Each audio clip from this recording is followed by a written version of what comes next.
Amém. Shabbat Shalom, igreja. Fala para quem está do seu lado, Shabbat Shalom. Sejam todos bem-vindos a mais um culto de Shabbat. Vocês estão nos assistindo também através da transmissão.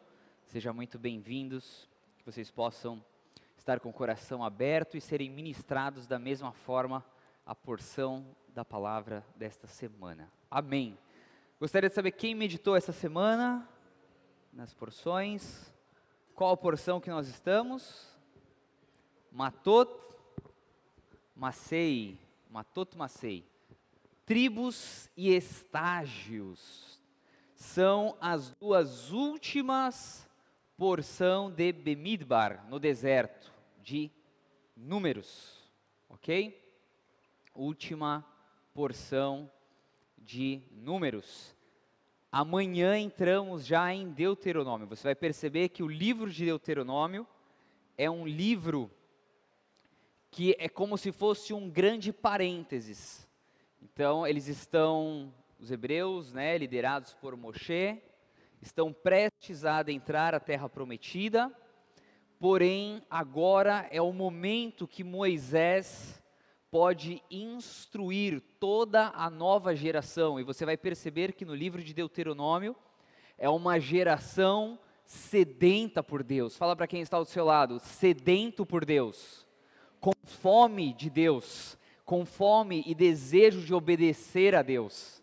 Então, foi a geração prometida, que a geração que saiu do Egito, iria perecer no deserto e não iria adentrar a terra prometida, mas a nova geração, eles sim iriam entrar e conquistar as promessas do Eterno. Então, vocês vão ver que parece que Moisés renasce, parece que Moisés é um novo Moisés, parece que agora Moisés se enche de vigor, e a palavra nos diz que sim, mesmo ele com idade avançada, ele ainda tinha vigor para adentrar e possuir aquela terra. Ele ainda se sentia forte, cheio de sonhos, cheio de desejos, cheio de gás para conquistar.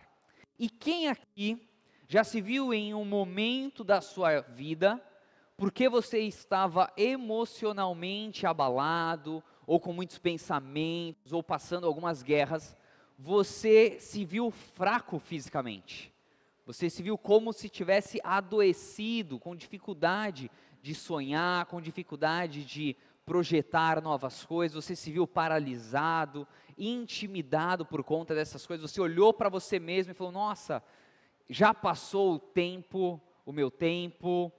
E às vezes eu escuto de jovens de 25 anos se achando velhos, Quem aqui já viu um jovem se achando velho, dizendo que, não, o tempo já passou, queria eu ter feito isso muito antes. O Davi com 20 anos, Davi, já se sente, 35 anos, já se sente velho. Acontece. Por isso que em Atos 2, que é na verdade a recordação da profecia de Joel 2, que diz, nos últimos dias, diz Deus, os jovens terão visões, e os anciões terão sonhos. O que é isso? Os mais maduros continuarão sonhando, continuarão tendo desejo pelo novo, continuarão tendo expectativas pelo novo.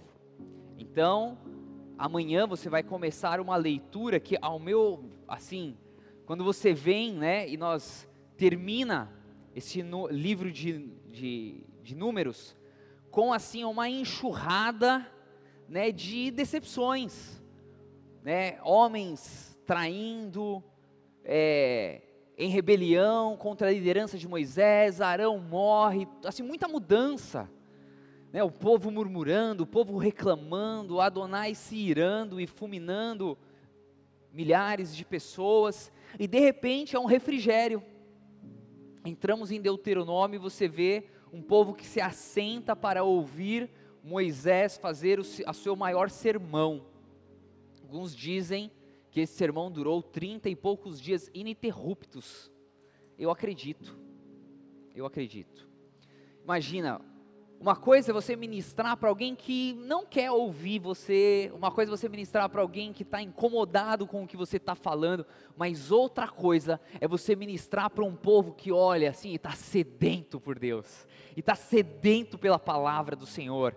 Meus irmãos, Deus vai liberando e o povo vai recebendo, e aqui está uma geração avivada, cheio de vida, cheio de expectativa, cheio de sonhos, cheio de desejo, sonhando com essa terra, em tomar posse dessa terra, e não em reclamar, em ver o pior, mas em ver o melhor. Quem aqui não se recarrega quando você está com uma pessoa positiva do seu lado? Não é?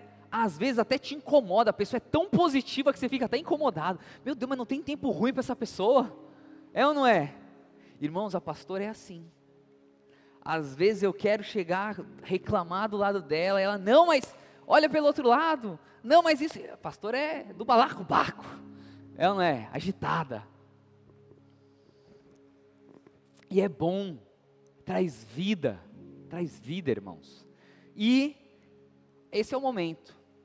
Porém, antes de entrar em Deuteronômio, estas duas porções geralmente elas são lidas juntas, Matot, Massei, tribos e estágios. O que esses dois nomes têm em comum, ou que pode nos dizer algo? Tribos, eram quantas tribos? 12, eram 12 tribos. Essas 12 tribos tinham funções iguais ou funções diferentes? Diferentes, a maioria era igual. Mas tinha, por exemplo, os levinhos, os levitas, que tinham funções diferentes. Elas tinham tamanhos diferentes, elas tinham líderes diferentes, mas elas sempre caminhavam juntas. Fala para quem está ao lado, caminhar junto. Caminhar junto. O ponto que nós vemos nessa porção, que duas tribos não queriam adentrar mais, não queriam avançar mais em batalha. E os líderes vão até Moisés e indagam ele, Moisés, aqui está bom para a gente, deixa a gente ficar aqui. Essa terra tem um bom pasto, nós temos bastante gado, então deixe nós ficarmos aqui. As outras 10 seguem adiante, mas deixa nós ficarmos aqui. E Moisés os repreende, diz, não, saímos juntos, vamos seguir juntos. Vai deixar só as 10 lutarem e vocês vão ficar de fora? Então o que isso nos mostra? Unidade. Não vivemos sozinhos, não fazemos nada sozinhos. E eu sei que às vezes, quando nós nos revoltamos com alguém, quando nós temos alguma decepção com alguém, nós ficamos descrentes da humanidade, é ou não é? E aí nós caímos na leseira de achar que fazemos alguma coisa sozinho, irmãos. Não fazemos nada sozinho. Nada. A luz que você acende, você não acendeu, né? Você não, se não tiver alguém que ligou essa luz numa rede elétrica, se não tiver alguém trabalhando para essa rede, essa energia chegar até a tua casa, a água a mesma coisa, a coisa básica da vida, você está dependendo de alguém, querendo ou não, você depende. Você não nasceu porque você quis nascer, você dependeu do seu pai e da sua mãe, e você continua dependendo da graça de Deus todos os dias. Então, essas tribos nos mostram isso. E a outra coisa que é independente de nós querermos ou não, é que nós vivemos estágios. A nossa vida são estágios. Você nasce, cresce, prospera e é promovido para a glória. Amém? Quem deseja ser promovido para a glória? Glórias a Deus. Estágios. Né? Bebê, criança pré-adolescente, depois chega a adolescência, depois juventude, adulto, maturidade, estágios. E a mesma coisa no relacionamento, é a mesma coisa na criação de filhos, a mesma coisa nos negócios, a mesma coisa no emprego, estágios. A vida muda, irmãos, os tempos mudam, as estações mudam. Então, duas coisas que muitas vezes o homem quer controlar. Quer ficar numa zona de conforto, quer que nada mude, e quer muitas vezes achar que não depende de ninguém. Então, essas duas porções, geralmente, elas estão juntas, porque elas nos ensinam a depender de Deus. depender mais de Deus, independente de quando os tempos mudam e independente de quem esteja caminhando com você nesse momento, nesse estágio, dependa de Deus. Glórias a Deus, Baruch Hashem. Bom, essa porção ela começa falando sobre os nederim. Fala para quem está ao seu lado, nederim. O que é nederim? Talvez você nederim não ouviu, mas neder você já ouviu. Quem aqui fez neder? Quem aqui já ouviu falar de neder? Quem está em etapas do neder? Neder significa voto, ok? E nederim significa votos. A terminação in e terminação ot significa o que está no plural, não é singular. Então, voto, neder. Nederim, votos, ok? A diferença é que diferente do português, o português você coloca um S para tornar plural, independente se é masculino ou feminino. No hebraico, ele tem essa diferença. Quando a terminação e a palavra é no feminina, ela tem uma terminação. Quando ela é masculina, ela tem outra terminação, ok? E essa palavra é traduzida do hebraico, nem sempre porque ela terminou tipo com a, significa que ela seja feminina, ok? Bom, então nós vemos o Senhor falando sobre votos. Aquele que fez um voto com o Senhor, como que ele recebe, o como deve proceder. Eu estive ministrando essa semana no Boaz. Quantos aqui estiveram no Boaz? No culto Boaz, glórias a Deus, aleluia. Quantas mulheres estiveram nas Rutes, no culto das Rutes, glórias a Deus. Sempre mais agitado, né? Quantos homens estiveram no Boaz? Quantas mulheres estiveram na Rutes? É ou não é? Sempre assim. Enfim. E eu ministrei justamente sobre essa parte. Porque, irmãos, o Senhor está falando sobre votos. Aquele que faz um voto com o Senhor, e o como que ele deve, né, aquela pessoa se portar com um voto, e quando que um voto pode ou tem permissão para ser quebrado, para ser deixado. Porque a palavra do Senhor diz que nós não devemos fazer voto de tolo. O que é fazer um voto de tolo? Alguém que faz algo, que se compromete a fazer algo com o Senhor, e geralmente o voto não é Deus que pede, é você que se dispõe a fazer. Então eu quero fazer algo para Deus, então eu vou não tomar Coca-Cola. Deus não pediu para você não tomar Coca-Cola, você quis fazer um voto com Deus. Aí você passa um dia sem Coca-Cola, 2 dias sem Coca-Cola, 3 dias sem Coca-Cola, no 4º dia, meu irmão, você vê uma morena gelada dentro de uma geladeira. Ela não é, suando. Aí o que você faz? É mais forte do que eu. E, plau, manda a Coca-Cola para dentro. É ou não é? O que você fez? Quebrou o seu voto. Mas na verdade o que você fez antes? Fez um voto de tolo. Entendeu? Se comprometeu a algo com Deus que você não conseguiria cumprir. Então é melhor que não faça.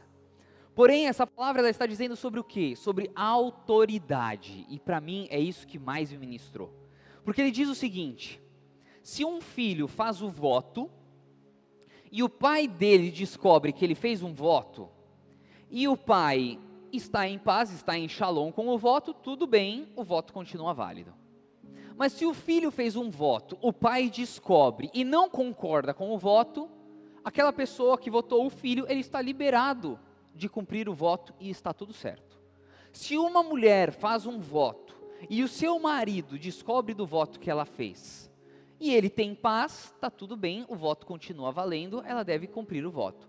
Se o marido, descobrindo do voto, não concorda, ela está liberada de cumprir o voto. Ela não deve continuar a fazer o voto. Irmãos, isso é o Senhor falando. Então, olha a autoridade que Adonai, o Senhor, o nosso Deus, entrega ao sacerdote da casa. Olha a autoridade. E a palavra não diz se o esposo é bom, se o pai é ímpio, se isso... Não, é o sacerdote da casa. Ele tem a autoridade de dizer: não, eu não concordo com esse voto, o voto está interrompido. E o Senhor libera. Entendeu? O Senhor libera. Por que isso, gente? Porque é o seguinte, o voto, ele começa muito antes de quando você começa a cumprir ele. O voto, ele está na intenção do seu coração, entende? Então, poxa, eu quero agradar a Deus, o que eu posso fazer? Então, existe o voto de Nazireu, existe o voto, por exemplo, que Paulo fez de cortar a cabeça, foi o voto que eu fiz. Existe o voto, tem pessoas que fazem voto de pés descalços, voto de abstinência, de se abster de algo, ok? Existem vários tipos de voto. E todos esses votos, eles são com qual intuito? O intuito de agradar ao Senhor. Então, o teu desejo de fazer algo que te tira da tua zona de conforto, que tira da tua rotina, do que você está acostumado, ou que é favorável, ou que é prazeroso para você, para fazer algo para Deus, o Senhor já recebeu. Você está entendendo? Porém, você desvalida Ele quando você não o cumpre. Por isso que ele diz, não faça o voto de todo, melhor que não faça. Né? Melhor que não faça. Porém, quando um pai, um sacerdote da casa, o marido, diz, não tenho paz com esse voto, e às vezes ele pode ter ou pode não ter razões. Então, Paulo diz sobre o voto de se abster de relações sexuais, lá em Atos 7. Eu não sei se é Atos 7 ou 1 Coríntios 7, eu sempre confundo esses, enfim, está num dos dois. Ele diz, olha, marido, esposa, se você for fazer um voto de se abster de ter relações com seu marido, você pode fazer, mas não faça isso por muito tempo, porque o Senhor sabe que um casal, eles precisam da relação para estar conectados, então é prejudicial ao casal, né, quando eles deixam de ter relações.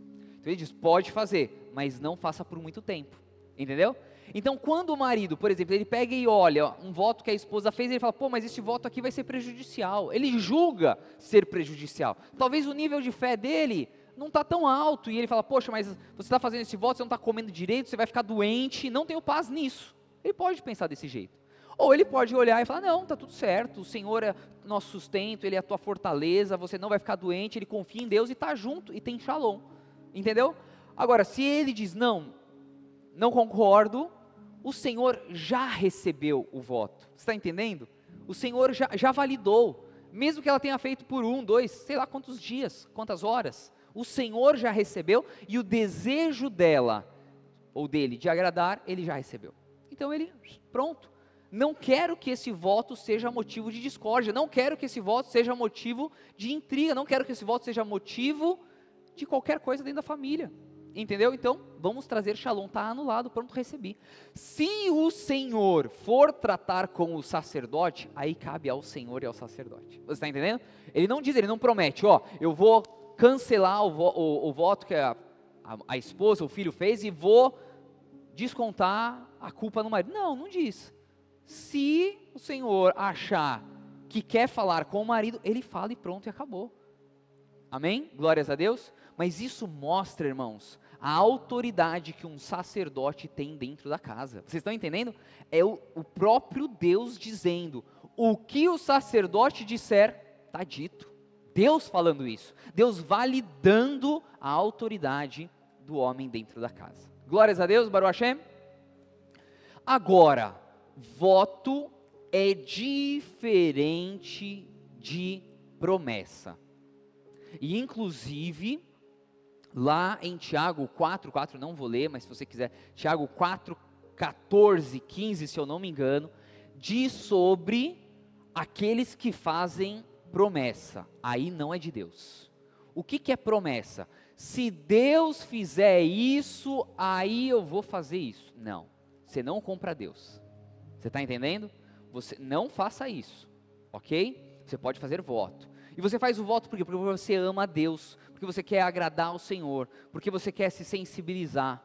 Entende? Para isso que nós fazemos voto. Agora esse negócio de promessa, se Deus fizer, não, leia lá em Tiago 4, não vou nem me estender aqui, mas ele está advertindo sobre aqueles que agem dessa forma, ok? Como em barganha ou em querer provar Deus como se ele pudesse ou não pudesse fazer algo, ok? Ele faz porque ele é Deus e ele não faz porque ele é Deus, entendeu? Então, ele repudia essa ação. Eu sei que muitas vezes pode parecer que é a mesma coisa. Não. Leia Tiago 4, você vai ver que o Senhor rejeita esse tipo de atitude. Glórias a Deus. Depois nós vamos ver o Senhor falando, né, sobre a questão das tribos, um pouco ali da liderança das tribos, com Moisés, falando sobre aqueles que não quiseram ir, enfim, e ao final desta porção, ele termina com a célebre frase, que é a palavra ali de Josué: seja forte, sejam fortalecidos, ok? Esse é o final da porção, e aí amanhã entraremos em Deuteronômio. Glórias a Deus. Porém, hoje eu separei, né, eu dei aqui um panorama do que acontece nessas duas, acontece muita coisa, enfim, mas em especial hoje eu gostaria de ministrar e adentrar o que está separado na Haftará, que é lá em Jeremias, ok? Então sempre a porção da Parashá, dos 5 primeiros livros da Bíblia, do Pentateuco, elas estão conectadas com ensinos dos profetas, dos históricos e da Brit Hadashah, do que seria Novo Testamento. Mas hoje eu vou focar na vida e na história e na conexão de Jeremias. Aonde que está, só para você não ficar boiando, porque eu também nem pincelei essa parte. Mas nós vamos ver o Senhor direcionando o povo a entrar em guerra, e este povo, os hebreus, eles vencem 5 reis, e eles entram nessa batalha, que essa batalha durou alguns anos, não foi uma batalha rápida. Quando nós lemos, nós temos a impressão que a batalha durou o tempo que você demorou para ler, né? Ou às vezes alguns dias. Não, durou alguns anos essa batalha, mas ela foi vencida. E aí nós vemos também sobre os espólios, sobre o que fazer com aquilo que foi conquistado, com a conquista de território. Então eu ganhei um território, com isso vem o quê? O que estava naquele território. E o povo entra em desobediência de novo e começa a não fazer o que o Senhor ordenou. Ó, vocês vão conquistar, mas toda mulher que não for virgem, toda criança que foi gerada também deve ser mortos. Mas que Deus cruel é esse? Não preservou a coitada das mulheres, não preservou as viúvas, não preservou as crianças, por que mandou matar? E aqueles que não obedecem, ele diz: vocês não se lembram da cultura, do ensino de Balaão, da contaminação? Então não dá. Está contaminado, mata. Está contaminado, tira do meio de vocês. Vocês já sofreram por quererem beber água contaminada, por querer comer comida contaminada. Vocês já sofreram, então não sofram de novo. E aí dos espólios, do que sobrar, do gado, para as moças virgens, pode ficar com elas. Por quê? Porque elas não estavam contaminadas, digamos assim, ok? Então como que a virgindade, ela é não só um sinal, mas um validador de pureza, de separação, ok? Então imagina, um povo rival, um povo, né, rivais de guerra, mas as virgens poderiam e deveriam ficar vivas. Olha que louco isso, né? A distinção entre o que é virgem e o que não é virgem, entre a morte e a vida, irmãos. Olha como é sério.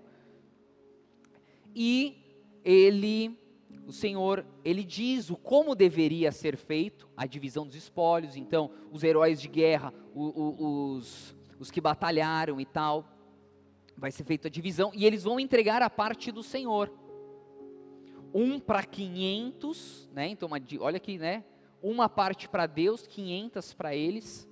Ou seja, Deus nunca nos pede, irmãos, algo que seja maior do que vai ficar com você. Está entendendo? Às vezes nós achamos que o dízimo é muito. Ele nunca nos pede, né, a maior parte. E por que ele não pede a maior parte? E por que ele pede? Por que ele diz: olha, vocês acabaram de entrar, isso aqui praticamente tudo é de vocês, mas entrega essa parte que é minha. ele pede não porque ele precisa, mas porque ele sabe o que entregar gera em nós. E nós acabamos de ver na porção passada, um homem que tinha os seus valores trocados, os seus valores corrompidos por ganância, por amor ao dinheiro.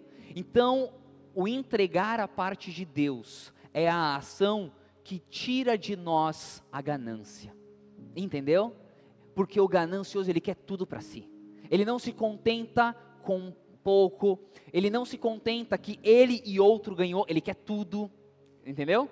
Ele não se alegra na conquista do outro, porque só ele pode ganhar. Entende? E esse era Balaão. Balaão era um homem assim, que desejava tudo para ele, que tinha os seus valores trocados por conta disso.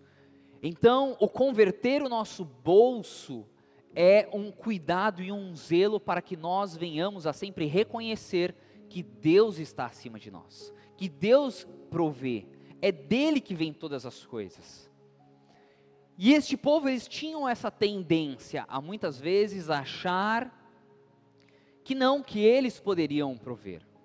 Mesmo no deserto, mesmo em um lugar de total dependência, eles ainda lutavam com a questão do orgulho. E orgulho e altivez não tem nada a ver com conta bancária. Orgulho, altivez, não tem nada a ver com classe social. Você pode ver uma pessoa bilionária, cheia de orgulho, mas você pode ver uma pessoa bilionária, modesta, onde isso não mexe.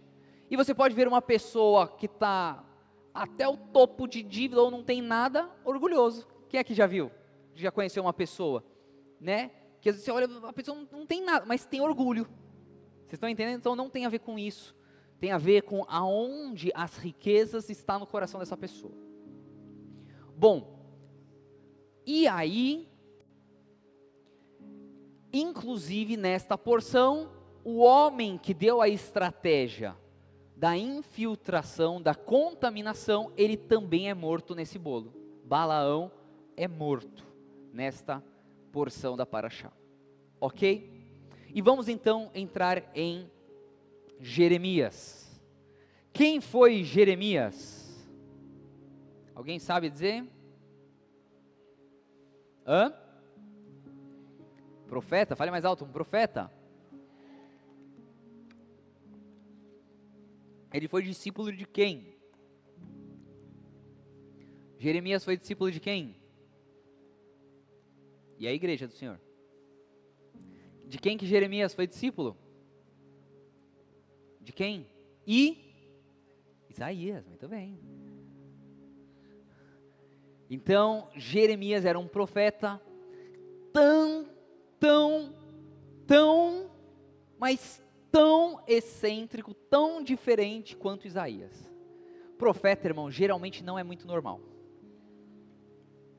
Profeta geralmente tem algumas características de assim, poxa, eu queria usar um termo, só que fosse, ousado, mais do que isso. Sabe o cavalo, quem aqui já viu uma marcha da polícia e tem policiais em cima do cavalo? Aí os cavalos estão lá marchando, certo? Quem já viu? De repente o cavalo está lá marchando, aí ele sente de fazer um número 2, sabe? E ele está lá marchando, e o que ele faz? Ele faz, não faz? Ele deixa de marchar porque ele quer fazer um 2? E ele vai embora, não é? Tá aí, era isso que eu queria falar para vocês. Profeta, geralmente, ele não está nem aí para o que você vai achar. Ele fala, ele diz o que tem que ser dito. E segue igual o cavalo. Está tudo certo. Não mudou nada para ele. Você está entendendo? E tem que ter isso, gente. Porque se o profeta for ficar pensando do que vão pensar do que ele falou, ele não faz. Ele não fala, ele não direciona. E os profetas, irmãos, eles eram homens levantados pelo Senhor para fazer o quê? Para trazer alinhamento. E muitas vezes, para quem que eram estas palavras? Para reis, para líderes, para governantes. Então, meus amigos, era alguém que no mínimo, assim, não tinha muito medo da morte, entendeu? A cabeça dele estava a prêmio a todo tempo, porque eles estavam confrontando sim, eles estavam confrontando os sistemas, muitas vezes, que estavam sendo corrompidos. Este era, né, uma característica muito comum dos profetas. Eles tinham que nós dizemos assim, nossa, mas esse cara tinha muita fé para fazer isso, entendeu? Então tem ali uma característica de que alguém que não tem muito esse filtro, né, de julgamento, do que vão ficar julgando ele, não está preocupado como ele vai ser julgado, ele vai ser obediente e pronto, acabou, doa quem doer, chora quem quiser chorar, ele vai dar o recado. E Jeremias, ele foi, este homem, usado para isso. Quero ler Jeremias 1, só para você situar um pouquinho. Essa palavra, irmãos, de Jeremias, foi uma palavra fortíssima no momento na minha vida, e que eu precisava de uma direção do Senhor, para me posicionar diante de algo, e o Senhor me entregou essa palavra, na vida, associada à história da vida de Jeremias. Em Jeremias 1:5 diz o seguinte: antes de formá-lo no ventre, eu o conhecia. Antes de você nascer, eu o separei para mim. Eu o escolhi para ser profeta entre as nações. Eu disse, Adonai Elohim, nem sequer sei falar. Sou apenas uma criança. No entanto, Adonai me disse, não diga sou apenas uma criança, pois você irá onde quer que eu o envie, e falará o que eu ordenar. Não tenha medo deles, pois eu estou com você, diz Adonai, para o proteger. Então Adonai estendeu a mão e tocou a minha boca, e Adonai me disse, pus minhas palavras em sua boca, hoje eu o coloquei sobre nações e reinos, para desarraigar e derrubar, para destruir e demolir, para reconstruir e plantar. Então aqui já fica escancarado que Deus chamou este homem para isso. Talvez ele nasceu já, claro, com uma boa predisposição, mas era alguém que teve um momento, ele ali provavelmente como criança se viu inseguro, e o próprio Deus diz, eu te escolhi para isso, eu colocarei as palavras na tua boca, eu vou te usar, e qual é a ordem? Você vai primeiro destruir, derrubar, depois você vai edificar e vai plantar. Ou seja, muitas vezes, irmãos, a palavra de Deus, você está esperando um super consolo de Deus, e às vezes a direção que Deus tem para você é, mata isso de vez, derruba logo esse muro, acaba logo com isso, porque não dá para querer colocar remendo novo em roupa velha, entendeu? Não dá para colocar vinho novo em odre velho, então derruba logo isso, acaba logo com isso, para que venha o novo. E a vida dos profetas era muitas vezes isso, vamos acordar, e aí, vamos voltar, vamos fazer a terça, ou vai ter que destruir tudo mais uma vez? E quando um profeta era bem sucedido, não é porque o que ele falava aconteceu, pelo contrário. Muitas vezes nós julgamos que um profeta é alguém que ouve a palavra de Deus, quando ele diz, vai acontecer isso, e aquilo acontece. Aí nós dizemos, esse é profeta.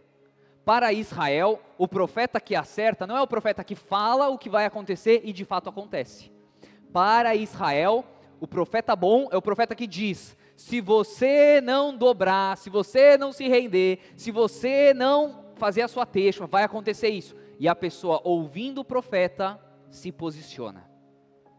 E aí não acontece o que Deus falou que iria acontecer, caso a pessoa não se dobrasse. Esse é o profeta estimado em Israel. É aquele que fala e as pessoas mudam e gera mudança. Entendeu?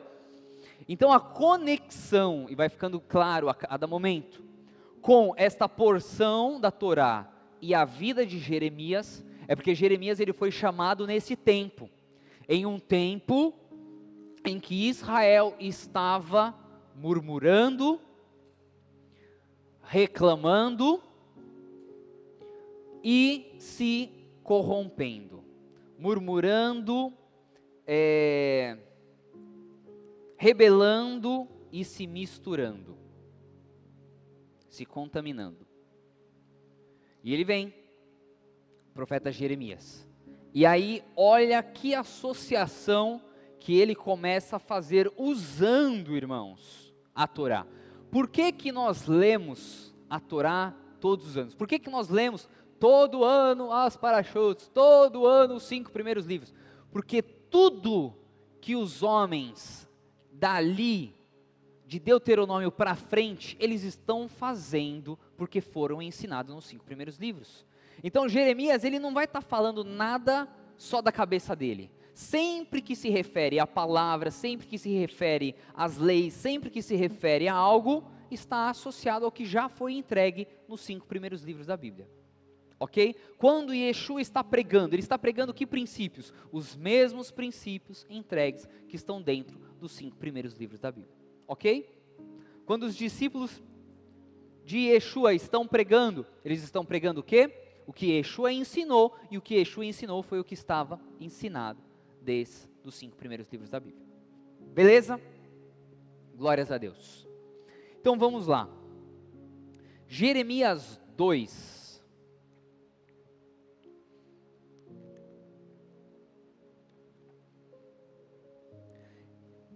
Então, perdão, só fazer um adendo aqui. Então, o profeta Jeremias, ele vem em um momento para ir contra o avanço da cultura no mundo que estava corrompendo os seus.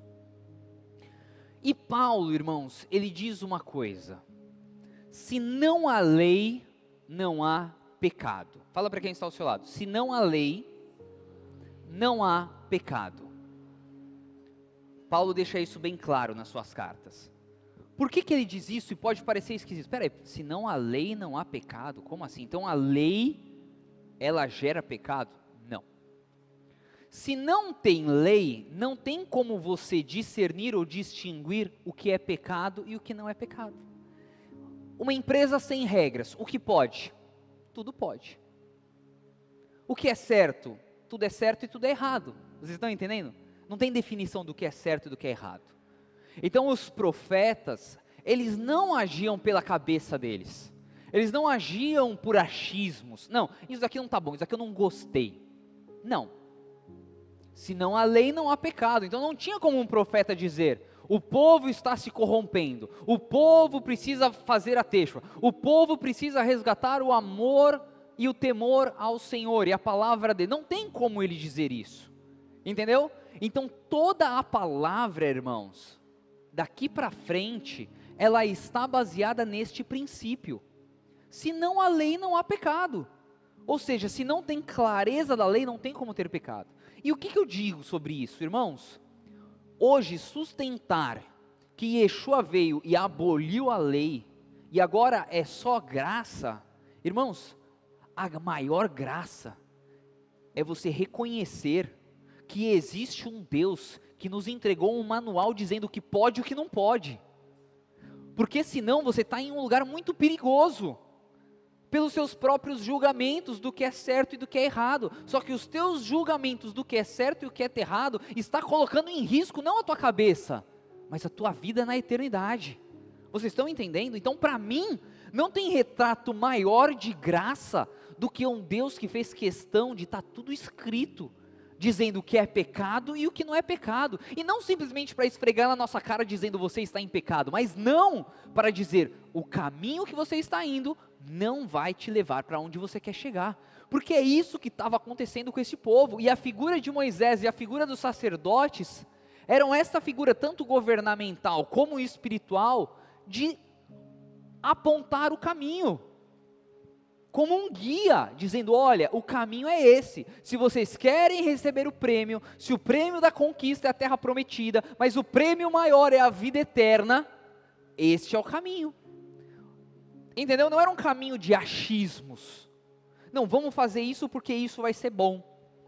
Tanto que todas as vezes que o povo se corrompia, qual era a atitude dos sacerdotes? Fazer algo que estava na lei. Entendeu? Entregar uma oferta. Por quê? Porque aquilo estava na lei. Então, contra a quebra de pecado, a correção é a obediência à lei. Quer dizer, contra a quebra da lei, a correção é o cumprimento da lei. Glórias a Deus. Então, nós vamos ver que Jeremias é esse que ele é levantado para trazer a correção para um povo que estava se, mais uma vez, desviando do cumprimento das leis. Jeremias 2, 1 diz o seguinte: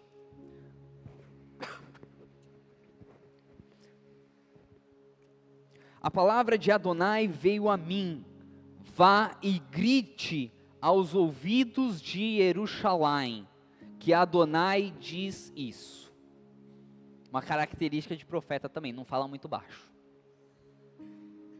Tem cordas vocais da grossura da corda do baixo, bem fortes.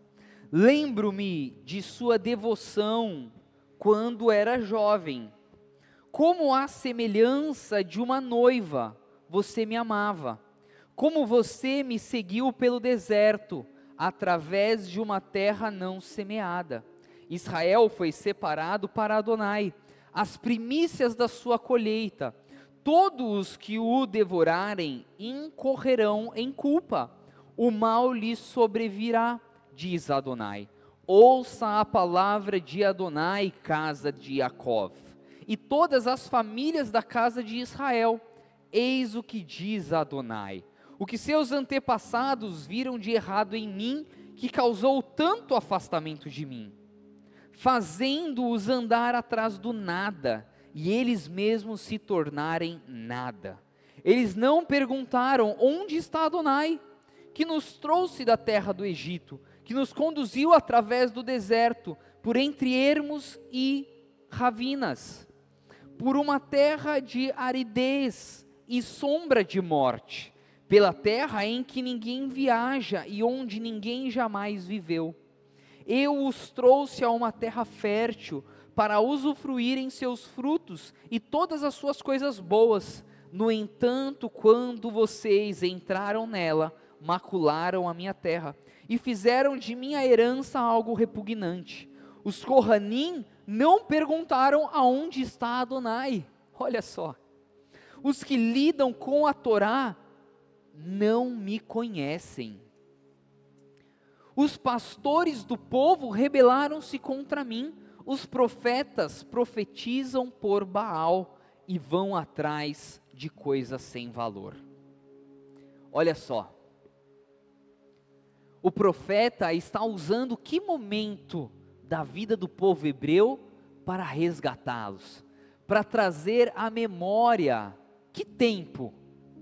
Muitas vezes, irmãos, nós achamos que o que vai nos aproximar de Deus foi o momento que nós mais fomos bem-sucedidos, os momentos que tudo estava acontecendo maravilhosamente bem.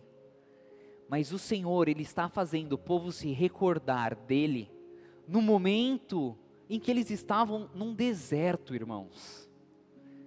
E que deserto esse? O deserto liderado por Moisés. E dizendo: o momento em que vocês foram minhas noivas, foi minha noiva.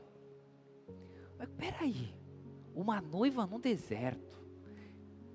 E é isso que o profeta está fazendo. Muitas vezes, irmãos, nós olhamos para as dificuldades e nós temos dificuldade de ver Deus ali, mas é ali que Ele está. Nós olhamos mais para o gigante, entendeu? Do que o poder daquele que derruba gigantes. Nós olhamos mais para a falta do que daquele que pode sanar toda a necessidade. E muitas vezes nós ficamos não com a vitória de termos passado pelo deserto, mas termos sido vitoriosos. A gente fala: eu não quero passar isso nunca mais na vida. E nós esquecemos, irmãos, do que foi gerado no momento que nós mais dependemos de Deus. O Senhor está trazendo a memória deste povo que estava longe de Deus. Olha só, os Kohanim, os pastores, quem mais deveria, se esqueceram, irmãos. E quantas vezes aqui, seja sincero, você naquele melhor dia foi o dia que você menos orou? Foi o dia que você nem agradeceu pela comida no prato? Foi dormir e nem também agradeceu? Tudo correu bem, mas você não parou nem para agradecer. Mas no dia da adversidade você orou o dia todinho. Você não cessou de orar um minuto. É dessa forma que o profeta está sendo usado para resgatar, fazendo o povo lembrar do momento em que eles estavam no deserto, irmãos. E eu vou falar uma coisa para vocês. Eu já fiz essa oração. Eu já fui levado para este lugar. A minha conversão começou em 2013. E 2013 inteirinho foi o meu deserto. Deus mexeu em tudo. Mexeu na minha saúde. Mexeu nas minhas finanças. Mexeu no meu cargo. Mexeu na família. Mexeu no relacionamento. Mexeu em tudo. Mas irmãos, eu sentia Deus pertinho o tempo todo. Estava quase morrendo. Cego de um olho. Estava só o cocô do cavalo do bandido. Poderia estar, ó Deus, ó céu, ó vida. Mas Deus estava juntinho, irmãos. E no momento que eu estava melhor assim, espiritualmente, eu estava no lugar que eu sonhava estar. E que ali eu estaria super semi-querubim, né? Orava todo dia 4 horas por dia. Mas não sentia Deus, gente. Sentia que Deus estava distante. Ali para mim foi um deserto de Deus, não sentia Deus. Eu falei, Deus me leva de novo para 2013, se for necessário, mexe em tudo de novo, mas eu preciso te sentir como eu senti em 2013. Cuidado, quando nós vemos, irmão, quando nós lemos a alegoria, né, a história romântica, de Cantares, Cânticos dos Cânticos, nós vemos que as coisas com a noiva, não acontece tudo bem, a começar que a noiva está queimada do sol, entende? Ela sofre perseguição, irmãos, interpretam ela mal, e mesmo o noivo, sendo o noivo que nós sabemos quem é, parece que ele não consegue resolver todos os problemas, entende? Parece que ela precisa passar por algumas dessas coisas, e é aí que o nosso amor é aperfeiçoado, é neste lugar que de fato nós vemos o cuidado e o zelo, não é quando tudo está no lugar que nós gostaríamos que estivesse não, mas é quando aparentemente parece que as coisas saíram do lugar que nós gostaríamos que estivesse, mas porque este lugar nos fez a estar mais inclinados para Ele, que nós resgatamos, irmãos, o primeiro amor, que ficou perdido,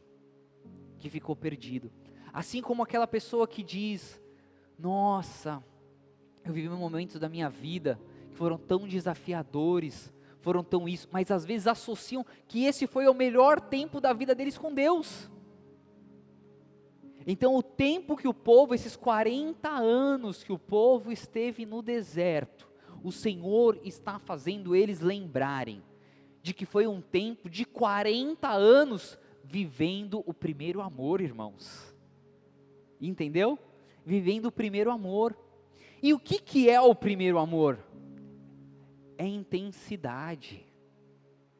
Quem aqui, conhecendo, né, uma pessoa nova, quando sentia borboletas no estômago, vivia como uma montanha russa de sentimentos.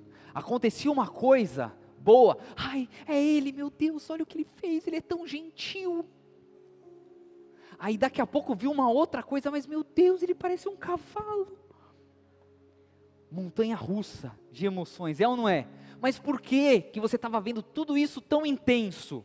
Porque os teus olhos estavam nele, você estava vendo tudo. Assim é o primeiro amor com o Senhor. Tudo que acontece você vê Deus.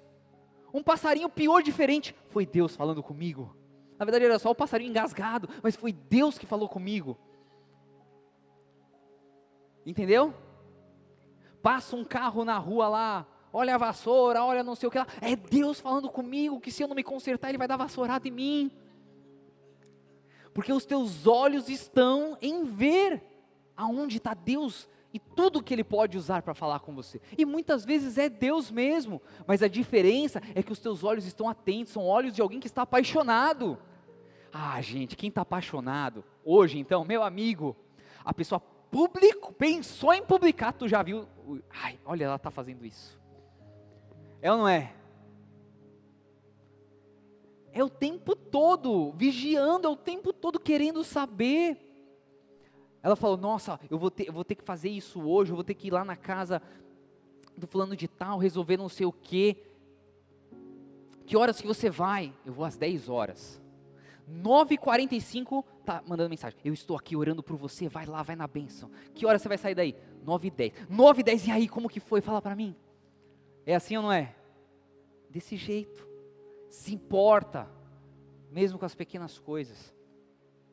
Então o profeta, ele está usando para falar com Jerusalém. Ei, lembre do tempo que você esteve como noiva do Senhor, em que Ele cuidava de ti o tempo todo. Todos os dias caía maná e Ele te alimentava.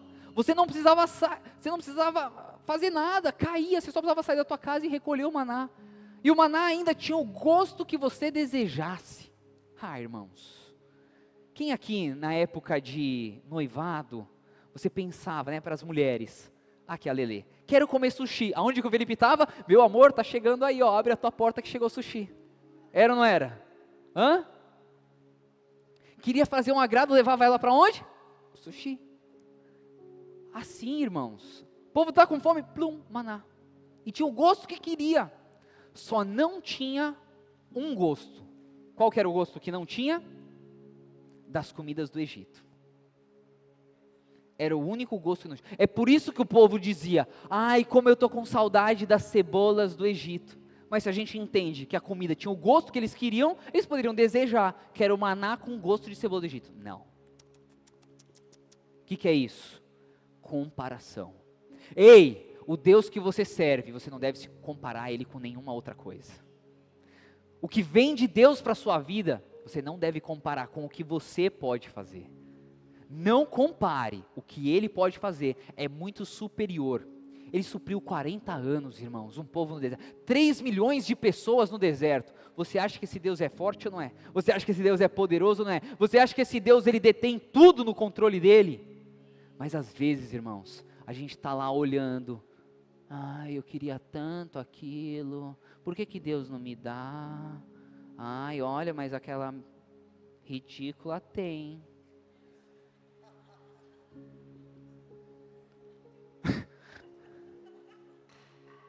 Eu sei que você já pensou isso. Pensou ou não pensou? Hã? Pensou. Não vai ter gosto. O que Deus tem para você não se parecerá em nada com o que você provou sem Ele. Não adianta comparar. Enquanto você ficar comparando, você não vai dar o devido valor do que Ele tem para você. Irmãos, eu assim não tinha nem essa consciência, mas um dia eu fiz essa oração. Quando o relacionamento que eu tive antes de me converter acabou, eu orei a Deus e falei, Deus, eu entendo e não deixa eu me interessar por ninguém que eu possa usar como comparação este relacionamento anterior. Eu não tinha ainda esse entendimento, mas eu fiz instintivamente essa oração, irmãos. E foi a melhor oração que eu fiz, porque o que Deus tem separado para a gente supera em muito aquilo que nós podemos muitas vezes até desejar, do que o mundo pode nos oferecer. Glórias a Deus. Vamos continuar por conta do horário. Meu Deus do céu, só preciso ler mais 5 capítulos.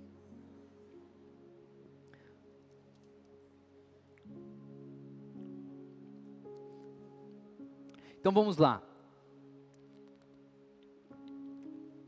Os profetas usam a referência no deserto como um momento de lua de mel em que Adonai teve com o seu povo.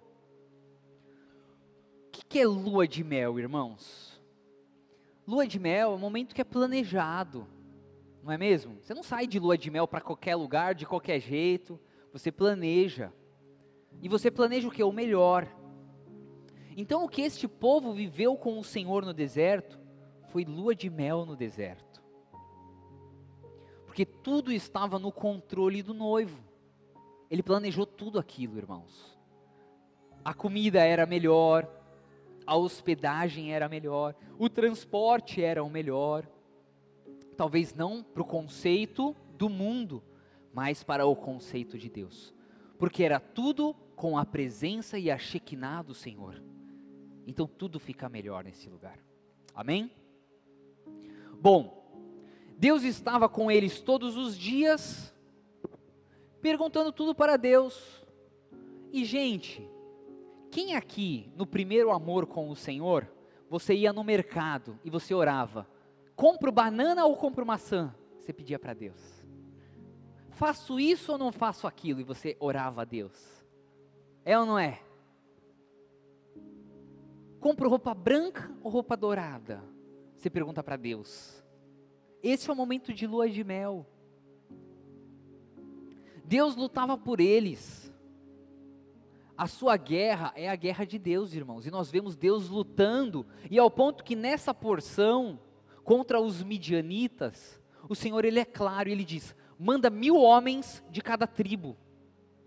Quem é que completou o restante do exército? O Senhor, Adonai Tsivaot. Ele é esse que faz isso.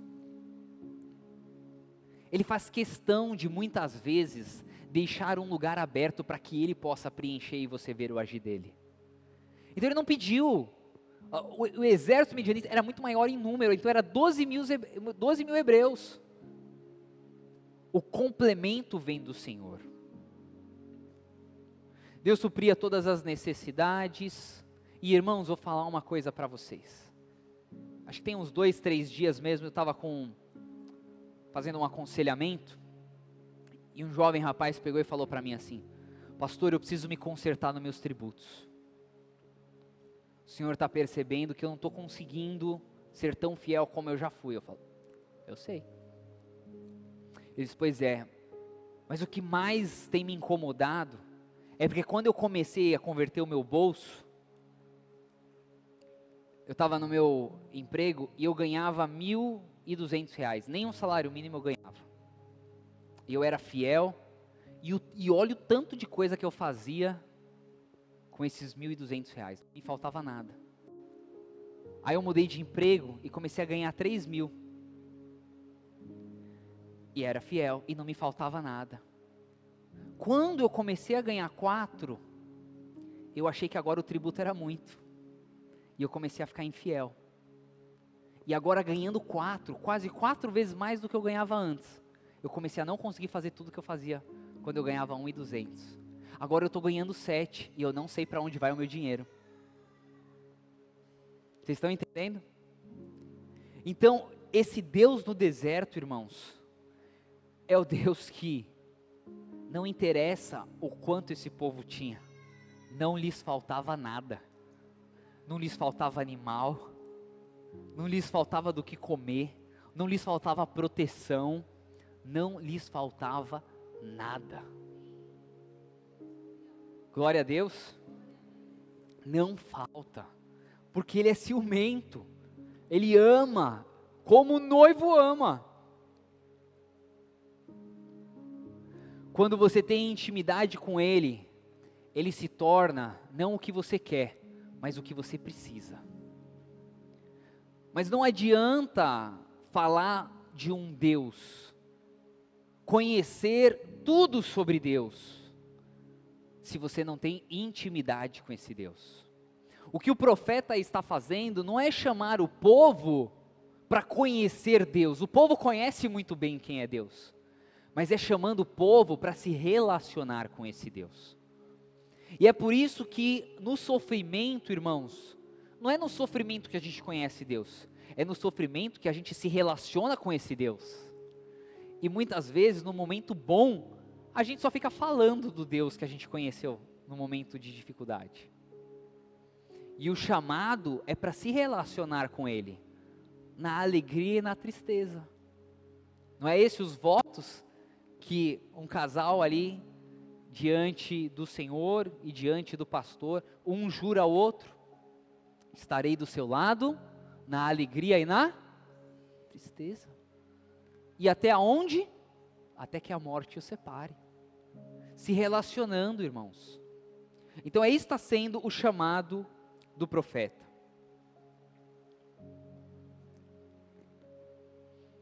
E muitas vezes, irmãos, é isso que a religião acaba fazendo.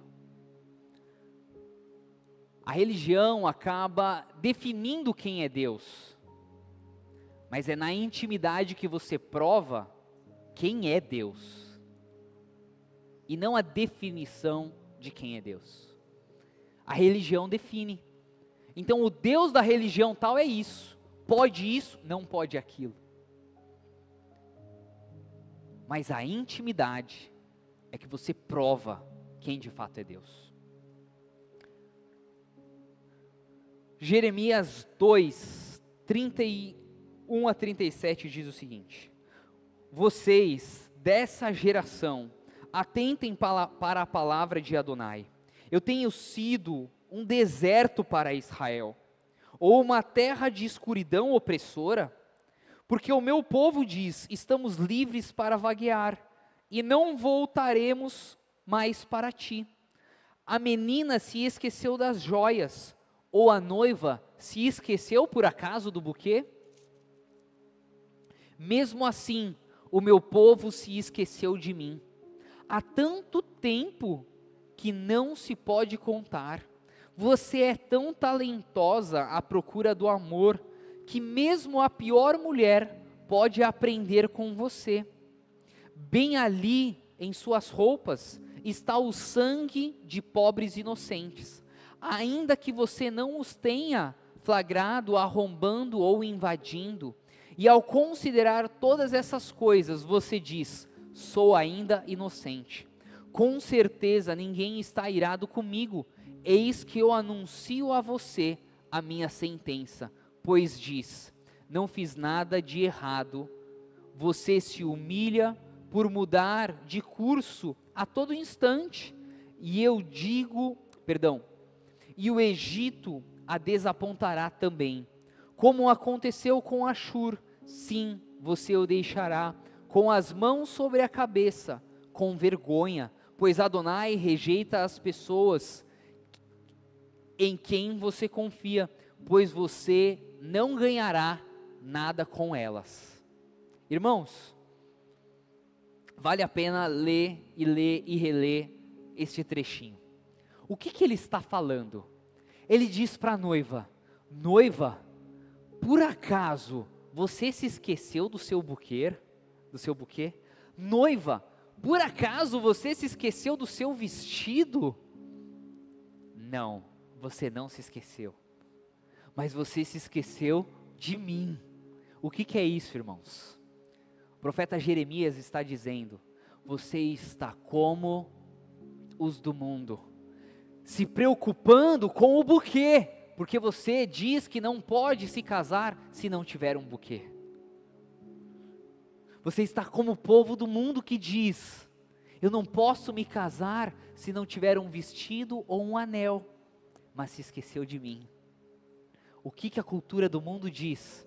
Para eu casar, eu preciso ter dinheiro. Para eu ter filhos, eu preciso ter um bom emprego.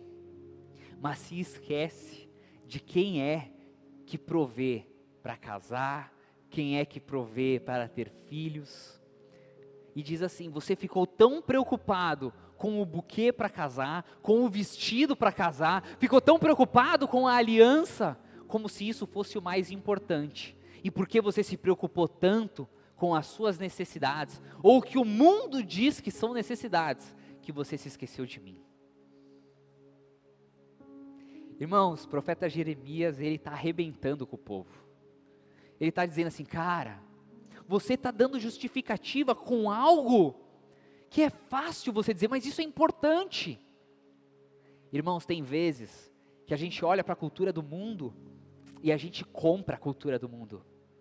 Não, para eu ser feliz, de verdade, eu preciso ter isso.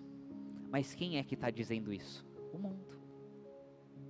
Você não perguntou para Deus o que você precisa para ser feliz. Mas a cultura do mundo está ditando o que você precisa para ser feliz. E tem muita gente ansioso, tem muita gente depressiva, tem muita gente tirando a vida, porque não está cumprindo os requisitos do que o mundo diz que você precisa para ser feliz. E nisso está abrindo mão de valores, e nisso está se esquecendo de Deus, e nisso está deixando de viver propósito de Deus.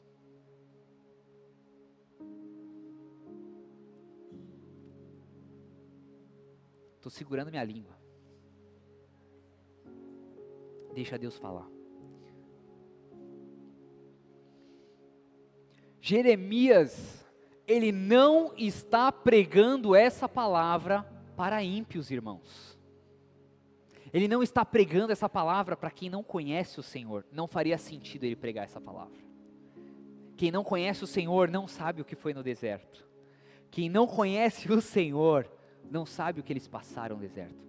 Ele está pregando essa palavra para nós, para quem já teve experiência com Deus, para quem já provou do que Deus é capaz de fazer. Ele está provando, ele está pregando essa palavra para aqueles que conhecem o Senhor. E ele está chamando, e aí? Vamos fazer a teshuvah ou não vamos? É o ano da teshuvah. Mas tu está esperneando. Porque você achou que esse seria o ano do romper extraordinário. Que se ano passado foi top, esse seria mais top ainda. Mas o que ele está dizendo, para ser top mesmo, não precisa ser o dobro do que foi o ano passado. Pode ser o mesmo, mas o coração daquele que é apaixonado pelo Senhor. O coração daquele que reconhece o agir do Senhor. Que sabe ser grato pelo que o Senhor já fez. E que não está andando, murmurando, reclamando. Amém? Jeremias 3 diz: se um homem se divorciar de sua mulher, e ela o deixar, e se casar com outro homem, e então o primeiro casar-se com ela outra vez, essa terra será completamente desgastada. No entanto, você se prostituiu com vários amantes, e agora deseja voltar a mim? Indaga ele, diz Adonai. Levante os olhos para os montes, e observe em que lugar você ainda não praticou atos sexuais. Você se sentou à beira da estrada, esperando por eles, como uma nômade no deserto. Você maculou a terra com a sua prostituição e impiedade. Por esta razão, os aguaceiros foram retidos, não há mais chuva na primavera. Você ainda mantém o olhar desavergonhado como de uma prostituta, e se recusa a sentir vergonha. E não venha clamar a mim agora. Meu pai, tu és meu amigo desde a juventude, imaginando, ele não permanecerá rancoroso para sempre, não é? Ele não ficará assim até o fim. Você diz isso, mas continua praticando a impiedade, fazendo apenas o que deseja. 13. Voltem Israel, que está desviada, diz Adonai. Não olharei com reprovação para você, pois sou misericordioso, diz Adonai. Não sustentarei a mágoa para sempre, apenas reconheça a culpa, por ter cometido transgressão contra Adonai, o seu Deus. Reconheça a sua promiscuidade com estranhos, sobre cada árvore verdejante, e o fato de não ter prestado atenção à minha voz, diz Adonai. Voltem, filhos desviados, diz Adonai, pois sou o seu amo. Pegarei um da cidade, 2 de uma família, e os levarei a Sion. Darei a você pastores segundo o meu coração, e eles os alimentarão com o conhecimento e entendimento. Glórias a Deus. O que ele está dizendo? Ei, enquanto você ficar dizendo, ai, eu quero, ai, o Senhor é bom, ai, mas não mudar as atitudes, ele não vai fazer nada.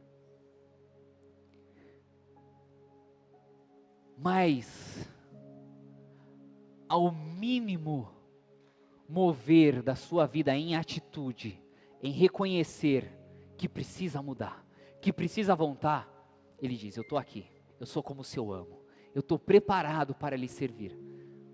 Mas precisa atitude. Não dá para ficar, ai Deus, eu estou tão errado, eu estou tão culpado, mas eu sei que o Senhor é misericordioso, mas eu sei que o Senhor é bondoso, ai mas eu estou, ai mas isso, ai mas eu sei que, não muda nada. Mas aquele que diz, eu sei que eu estou errado, Senhor, por onde eu começo? O que eu preciso derrubar? O que eu preciso destruir? O que eu preciso queimar? E destrói, e quebra, e queima, e Ele vai estar ali, pronto, estou aqui para te servir. Ou seja, as coisas, aonde estão os nossos olhos, mudando os nossos valores, precisa destruir. Não dá para ficar flertando, não dá para ficar tendo um caso,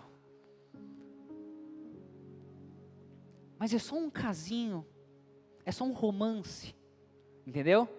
Não dá para ficar flertando com as coisas do mundo. Precisa, não, e pronto. E tudo que nós venhamos a flertar com o mundo, tudo que no flerte nós possamos achar que é tão bom, não tem nada que Ele não possa fazer melhor. Não tem, irmãos. Mas precisa pôr um basta. Precisa pôr um basta. Não dá para ficar flertando. Enquanto estiver flertando, nós vamos estar assim, isso é bom. Ai, mas eu sei que o Deus, Ele é misericordioso, mas você não prova da misericórdia. Ai, isso é bom, mas eu sei que Deus me perdoa. Mas você fala isso, tentando se convencer que você está perdoado. Mas você sabe que no fundo, você não age como alguém que está perdoado. Então precisa abrir mão. Glórias a Deus.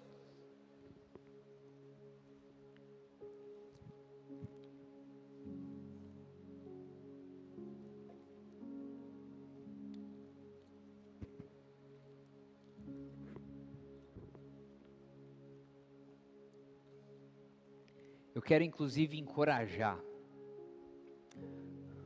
Se você hoje reconhece que você, na verdade não, quem aqui tem iPhone? Levanta a mão, você que tem um iPhone. Quem não tem, levanta a mão. Eu declaro um iPhone na sua vida. Quem recebe? Amém. Eu não sei se o Android tem, mas no iPhone você consegue ver lá quantas horas você passou em aplicativos de redes sociais. Quem aqui acessa isso? O Android tem isso?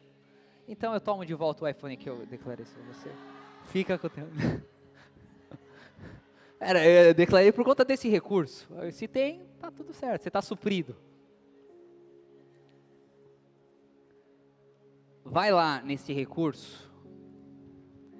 Se você for lá nesse recurso e você vê que você passa 1 hora do teu dia em redes sociais, eu te convido a entrar num propósito rápido com Deus e diminuir pela metade isso. Se mostra lá que você fica 2 horas por dia, você tem que diminuir isso por 1/4. Se você fica lá 3 ou mais horas, vai ser mais difícil para você. Mas sabe por quê? Porque eu acredito, sem ser profeta, que aqui a maioria não passa mais do que 1 hora com Deus por dia. Não passa. Não passa. Eu acho que eu não conto numa mão quantos aqui passam mais de 1 hora com Deus.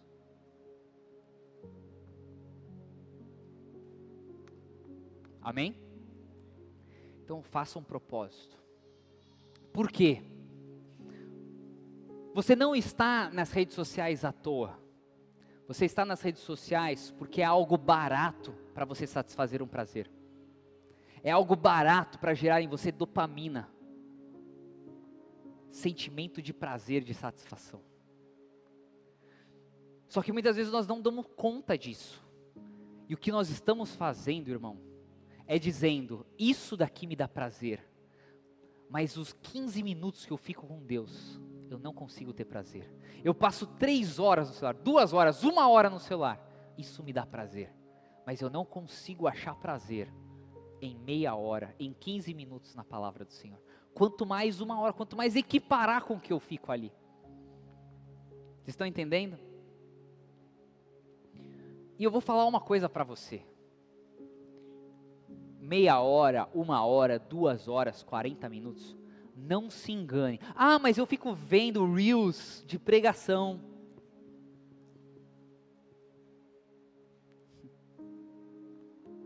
É a noiva dizendo: o Senhor é bom, o Senhor é misericordioso, mas eu não quero abrir mão disso. Ai, mas é verdade, gente. Hoje, irmão, eu vi um vídeo do pastor Theo. Quem aqui viu? Falando dos... Qual a minha bênção no ChatGPT? Irmãos, se você fez, está perdoado. Só não faz mais. ChatGPT, qual é a minha bênção? Era tudo que eu queria ouvir. Obrigado, chat. Você é tão sensível, você me conhece tanto. Cara, não faça isso. Pode parecer algo tão ingênuo, tão simples. Ele usa até palavra bíblica, até versículo. Termos hebraicos, inclusive. Não, mas ele é neomessiânico, meu chat. Esse pode. Palavra. Glória a Deus. Vamos ficar de pé? Eu vou parar por aqui hoje.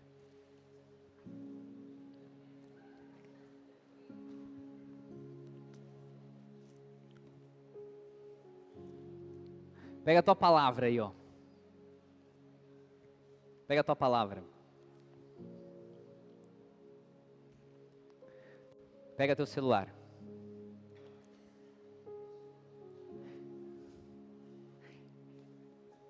Eu senti no meu coração que teve gente agora que bateu um negócio ruim no teu coração.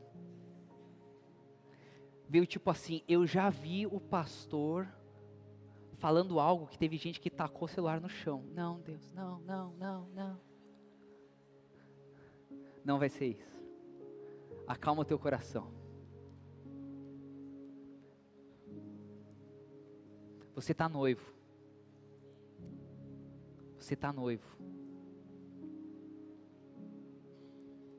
Você está noivo. Você é a noiva. Não tenha um caso. Você está noiva com aquele que te deu todas as leis, todas as palavras. Ele não reteve nada. Ele nos enxertou na videira verdadeira. Não fique flertando. Não fique flertando. Se você deseja voltar, quer dizer, a volta do noivo, vai vir por isso daqui. Vai vir pelo teu amor a isso aqui. Romanos 11:11. O teu amor por isso aqui gera ciúme naqueles que receberam isso daqui primeiramente. E o ciúme gerado naqueles que receberam primeiramente, mas que o negaram, gerará o movimento da volta do Mashiach. Isso daqui não vai retornar ao noivo. Meu Senhor está sendo muito radical. Eu uso isso daqui para pregar, eu uso isso daqui. Então só usa isso daqui para isso. E se você reconhece que não consegue, seja radical. Corta. Esse dia chegou um rapaz para mim e falou, eu tive que apagar meu TikTok. Fez bem. Eu de verdade, irmãos. Luana, me ajuda, Lu. Levanta uma equipe para eu não ter que ficar respondendo comentário do Mega Rendo, do Mega Jovem. Eu tenho Instagram para isso, gente. E eu quero alguém para publicar, para eu não ter que acessar, mas eu não quero. Eu, por mim, só uso para ligação, gente. se posicione hoje. Eu estou dando o queijo e a faca na tua mão, não estou nem deixando você perguntar para Deus o que é que você vai fazer com essa pregação. Estou dizendo para você. Estou sendo Jeremias aqui, pegando no teu calo. De todo mundo, eu sei. Eu me incluo nisso. Tira o meu tempo. Faça um voto, mas não faça um voto de tolo. Glórias a Deus. Repita comigo. Hoje, eu digo não à murmuração. Hoje, eu digo não à rebelião. E hoje, eu digo não à contaminação. Em nome de Yeshua HaMashiach. Receba o meu voto de não murmurar, de não reclamar, de não ser perverso e de não ser contaminado.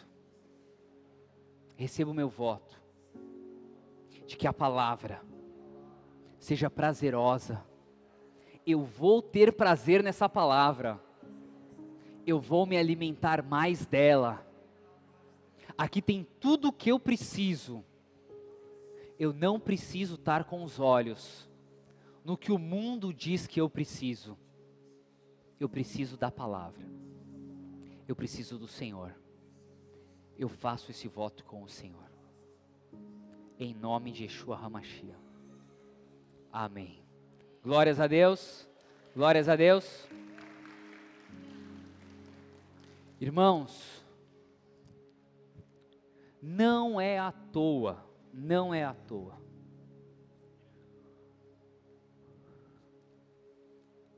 Esse movimento, irmãos, eu e a pastora nós vemos há anos. Eu sei que esse movimento não é novo e não é só por conta do celular, do que nós vemos e do que nós nos alimentamos. Isso acontece desde que o mundo é mundo.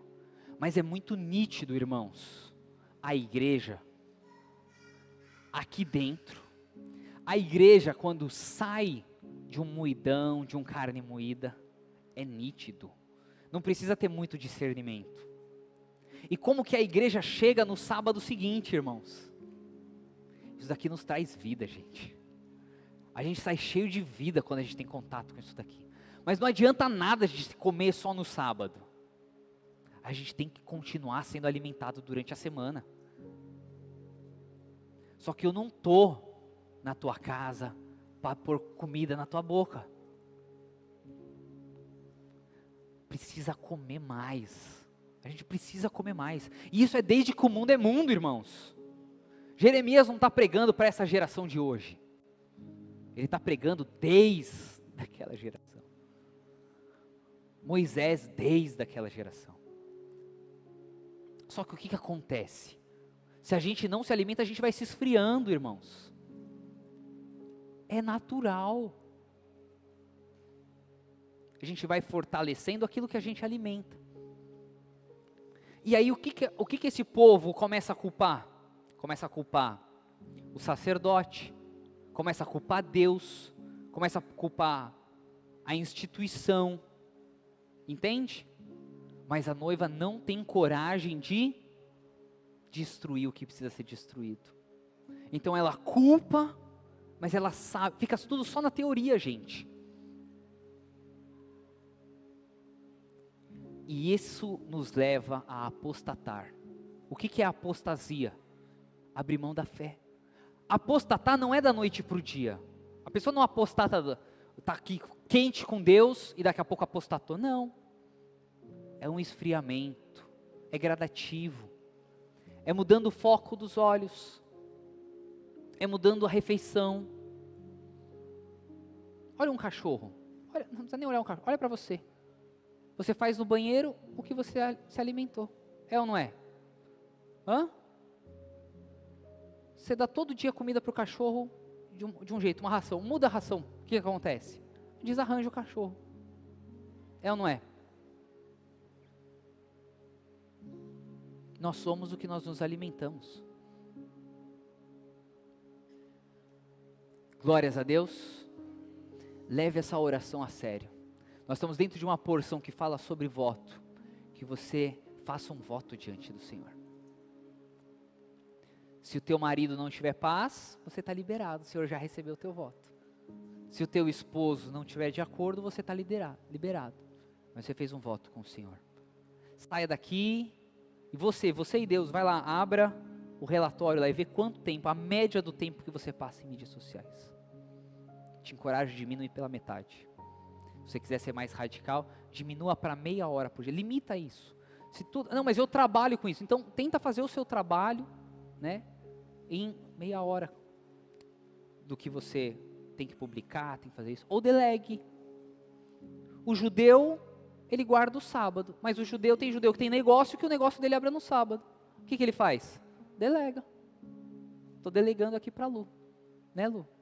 Aí se a Lu também quer estar, ela delega para outro. Aí acha um desviado que vai fazer. O dia que ele converter, acha outro e converte. E acha outro e converte. A gente encheu a igreja. Olha a estratégia. Você não acha que tem árabe que se converte?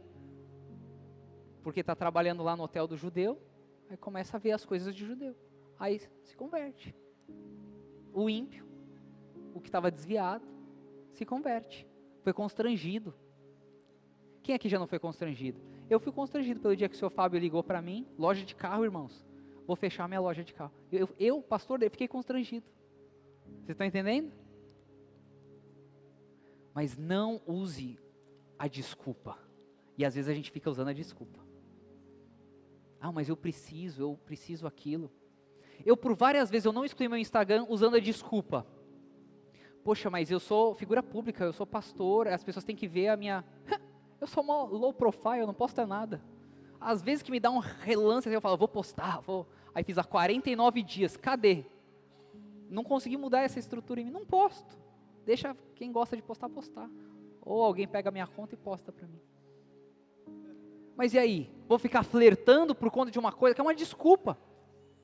Amém? O recado foi dado. Levante suas mãos, vamos lá.